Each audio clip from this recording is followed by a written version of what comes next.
Hello, everyone. Welcome to another edition of Pacesetters. We had a week off last week. We were readjusting the schedule a little bit, but we're back with a bang. And this week, I've got a great guest for you. He's new in the job. He's new to Australia, but he's doing great things already. Welcome to the show, the boss of Riverina Paceway, Greg Gangle. Thanks, Paul. Thanks for having me. Mate, it is fantastic to have you on the show. I know we've been trying to make our diaries collide for a few weeks. That's a sign of that you've hit the ground running and you're pretty busy, aren't you? Yeah, the last 14 days have been full on, just transitioning into the role. And we had a couple race meetings that I wanted to get through. But overall, it's been fantastic. And we arrived a couple of months ago, so I was able to come in a few days a week and just more dip my toe in the water and oversee how things were going. So when I did officially begin, it made the transition so much smoother.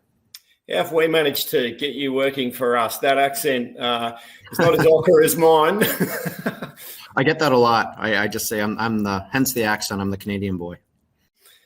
How often do you get the American boy? Because it's a taboo thing. That's a moot point with Canadians, isn't it? Yeah, it's usually, what part of North America are you from? That way that they protect themselves of any flack I might give. But no, I have a laugh because then I ask, do you think I'm Canadian or American? And usually most people are pretty good saying, I think you're Canadian. So it goes across pretty well. Got to have a laugh. So a Canadian man, but an Australian partner. So let's go right back. So the idea of coming to Australia and working in racing here, obviously you're working. We'll go over that shortly, over what you were doing back home. But Australian partner, and how is the seed planted that you might come and work here, Greg? Yeah, it all started about 5 years ago, Paul. My wife Anna's from Victoria, as you mentioned, and we were traveling down here. More so Victoria, a little bit of Sydney. My brother and sister-in-law live there at Menangle Park, and so we visited them, but primarily around the Victoria area. And I fell in love with the country. I thought it was beautiful. I thought that there was a lot of opportunities down here. And, a couple of kids later, I have a 3 and 6 year old, 2 girls. And my wife and I were just talking over the last couple of years as to, where do we want to be? Like, where do we see ourselves? And this opportunity popped up and I threw my name in the hat. And to be quite honest, it was single-handedly the hardest decision I ever had to make. I mean, anytime you're moving your family from one side of the world to the other, it's never just an easy decision. So a lot of things had to factor in, but as of right now, I can easily say it's probably the best difficult decision I've ever had to make. I'm just thrilled with the response of participants and just the overwhelming support from everybody in the industry. I mean, it's been very humbling so far. Throw kids into the mix and it makes that decision and that move such a bigger leap of faith. What was that conversation like? Hey kids, guess what? We're moving to Australia. Yeah, my 3-year-old, she doesn't have too much input. But my 6-year-old, she's kind of like her mother. She's just a worldwide adventurist, and she could pack her bags in 20 minutes if I say let's go to Alaska. So it didn't take too much convincing, but for Anna and I, it was rather difficult. We had a beautiful community where we were living. My mother was in fact living across the street. So those type of things made the decision a lot easier. We had a beautiful home and a great lifestyle, but at the same time, we were ready to do something like this mentally. And for me, on a professional basis, I just wanted more. I wanted to have a bigger impact in the industry and a bigger impact overall. And I was just hungry to make a big difference. And that's also was a big point to come down here. Okay. Let's go back then. What were you doing back home, Greg? Yeah, so initially I spent roughly 8 years at the Woodbine Entertainment Group, which is the largest racetrack in Canada, second overall in North America, so about equivalent as to your Menangle. And we were doing about 225 race meetings a year, about 5 days a week. And I spent 4 years as the marketing and communications manager, and then another 4 years as a TV host and presenter. So that was a great experience doing that, a couple of different sides of the business. And then I wanted to get into the operational side. I wanted to learn how to schedule race meetings and post times and just get through meetings and cards and deal with that. So I spent 4 years at the Western Fair Raceway, which is the second largest track in Canada behind Woodbine Entertainment. And 2 years as the assistant manager and 2 years as the manager there before coming down here. So I just wanted to continue to evolve around the industry. And then, like I said, when this opportunity came up, I just think it took one step further and took like I said, it took a big leap. But again, we're young enough where we can do something like this. I know when your announcement, started to hit social media and nothing was made official, but it started to I guess things leak as they always do. When your former employer actually made an announcement and it started to generate some conversation. It was all positive. That's a nice sign when you can know that you've made your mark abroad and people are saying, hey, this guy's top drawer. He's going to do great things when you get your hands on him in Australia. Yeah, I was extremely fortunate, Paul, where both when I was at Woodbine and Western Fair Raceway, I was surrounded by terrific people to work with. And I still say to this day, you're only as good as the people you work with, whether it be building ideas and strategies and implementing this and that.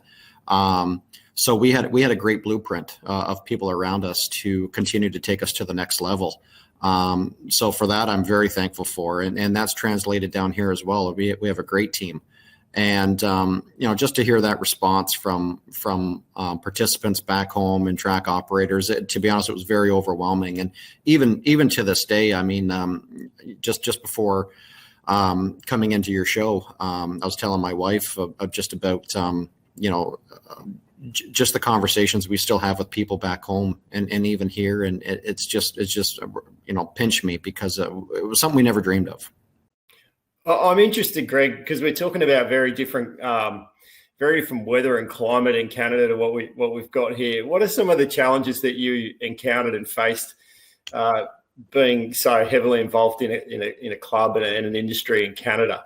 The biggest hurdle, and I still have conversations with our track curators about how good they have it. Particularly when I was at Western Fair, we would race from October until May, so we went through every patch of winter that you can imagine. And winters in Canada, as you know, are not winters in Australia.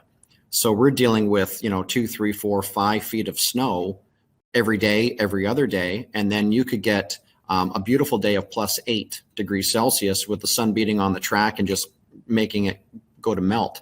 So our track curators were working around the clock, day and night, 16, 17 hours. We'd be having the snow plows out to clear the track off, grade the track, curate it, and get it ready.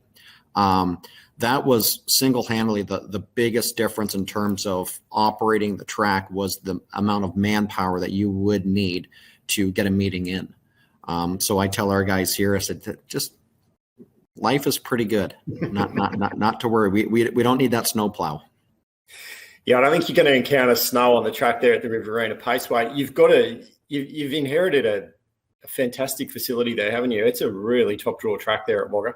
I couldn't have scripted it any better, and I have to give Harness Racing New South Wales a ton of credit because the blueprint and the layout is fantastic. I know that the initial track there was Bathurst, and they kind of wanted to use that as a sample template to bring it here to the Riverina with a few minor changes, where the parade ring is and a few things like that. But just walking through the door, I've been extremely gifted.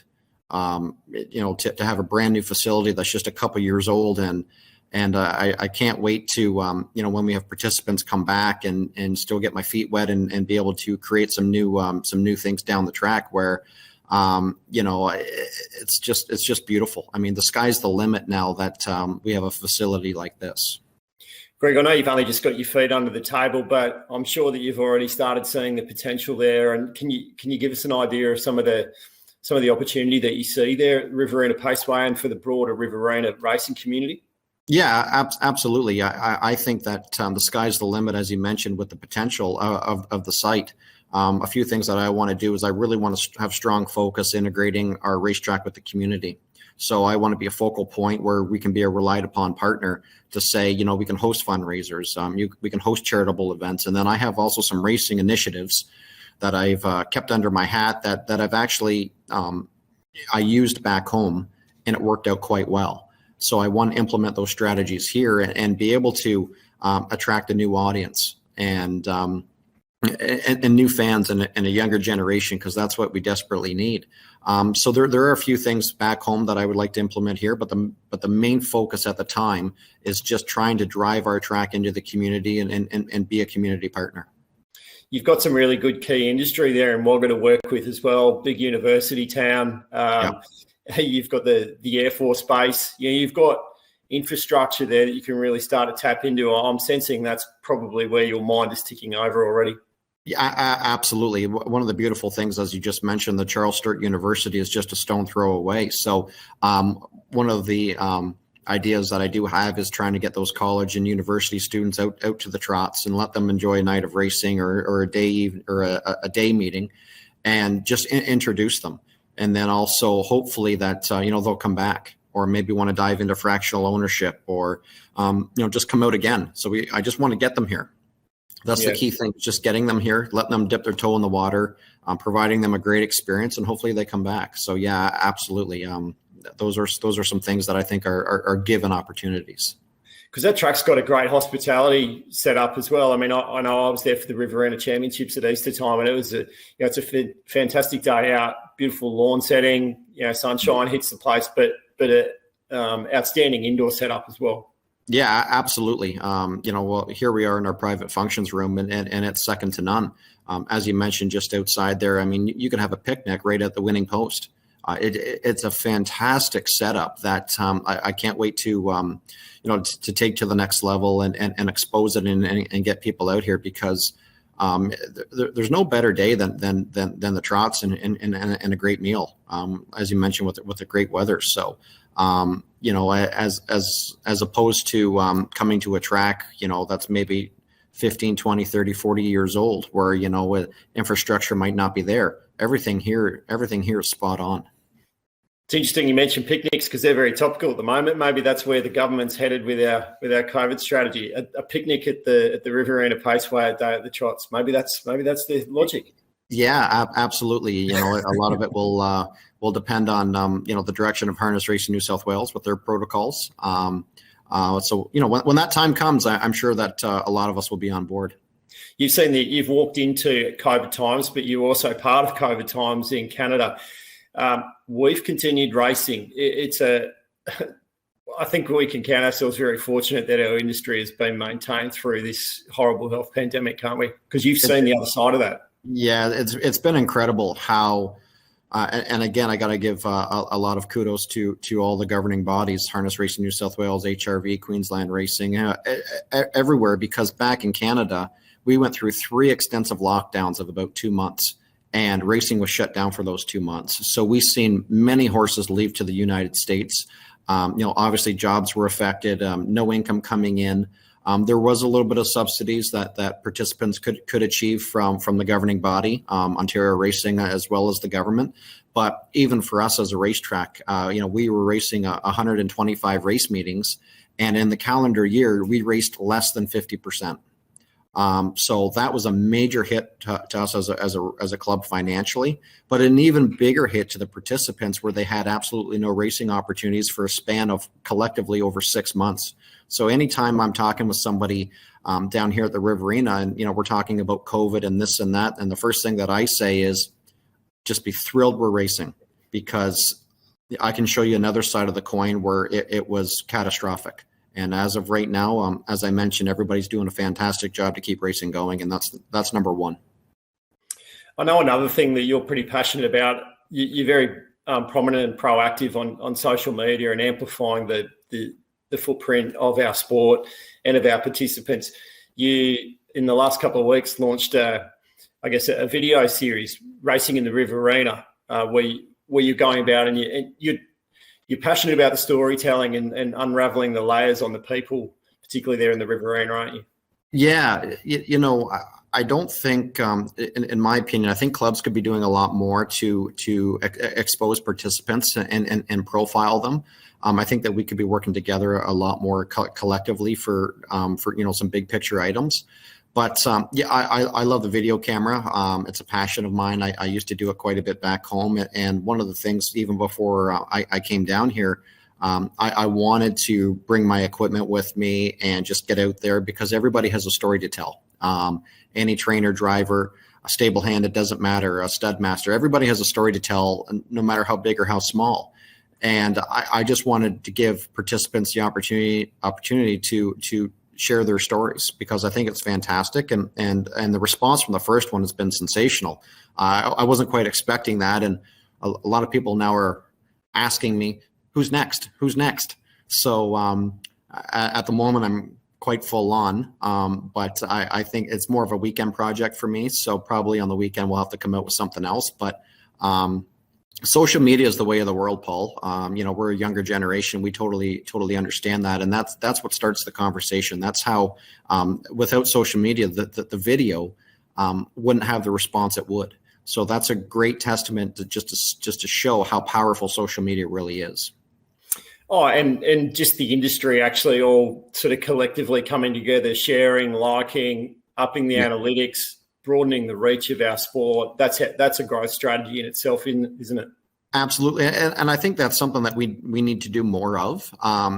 We need to, it just boosts the overall product, is what it does for the big picture of the industry. So, and I'm not saying every race result or whatever it is, but if something unique is out there, the Breeders' Challenge, let's say, or something out there, I think clubs need to kind of band together and help promote, because we're all in this together, and it just strengthens that relationship as well.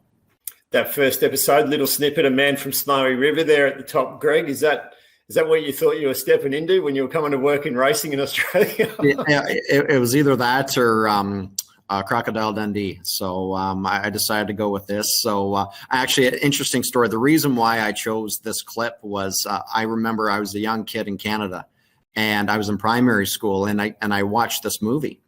So I was laughing a little while ago, a couple months ago, with my wife Anna about the Man from Snowy River, and I said, I'm gonna have to find a way to use this somehow. And sure enough, this was it. And I said, who would have thought a kid watching the Australian movie in primary school and back in Canada would be living in Australia one day? So it was quite fitting. Straight out of the blocks of Man from Snowy River, you played your ace pretty quickly there. Had to buy the hat.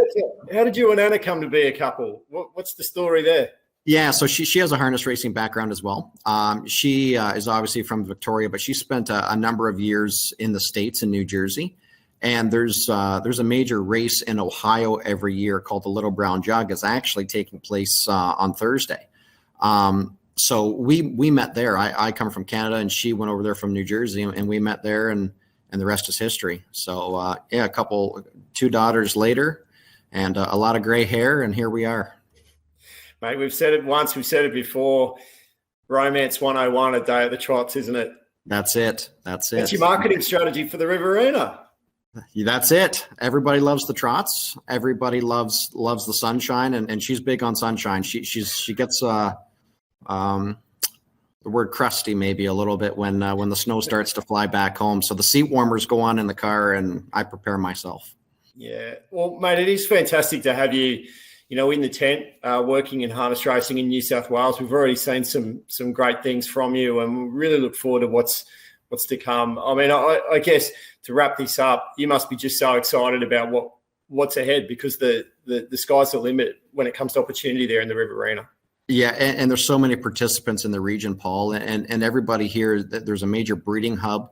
Horse population is here. There's so many things going for this region, and to have a brand new facility here is just icing on the cake. I mean, we couldn't have scripted it any better for me to come down here and take charge. And I am forever thankful for everybody on the committee and Harness Racing New South Wales to allow me to come down and be a part of such a great team, going forward. So I'm really looking forward to getting participants or the public back on track. And, just full steam ahead. It's fantastic to have you, Greg. Fantastic to have you on this episode of Pacesetters as well. I thank you for your time. I'm sure we're going to cross paths again very soon, because, as you said, there's some really exciting things ahead. But great to have you as a guest on this episode of Pacesetters.